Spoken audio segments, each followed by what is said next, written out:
ঈদ তো তখনই সুন্দর ছিল যখন বুঝতাম না জীবনের মানে কি, যখন মনে করতাম দিনের অর্ধেক সময় না খেয়ে থাকলে 2 দিনে একটা রোজা হয়ে যায়।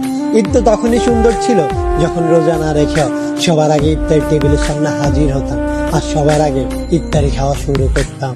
ঈদ তো তখনই সুন্দর ছিল যখন ঈদের নতুন জামা কাপড় কিনে দেওয়ার জন্য আব্বু আম্মুর কাছে কান্নাকাটি করতাম আর মনে করতাম কেউ ঈদের নতুন জামা কাপড় দেখে ফেললেই হয়তো ঈদ শেষ হয়ে যাবে। ঈদ তো তখনই সুন্দর ছিল যখন অন্য সবাই ঈদের জামা কাপড় দেখে ফেলার ভয় আলমারিতে অতি গোপনে লুকিয়ে রাখতাম।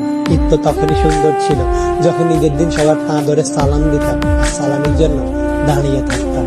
ঈদ তো তখনই সুন্দর ছিল যখন বড়দের দেখতাম তারা কত জায়গায় ঘুরতে যায়, তাদের কত টাকা, আর ভাবতাম কবে জানি বড় হব আর তাদের মতো করে এত সুন্দর করে ঈদ পালন করব। হ্যাঁ, আজ বড় হয়েছে ঠিকই, পকেট ভর্তি আজ অনেক টাকা।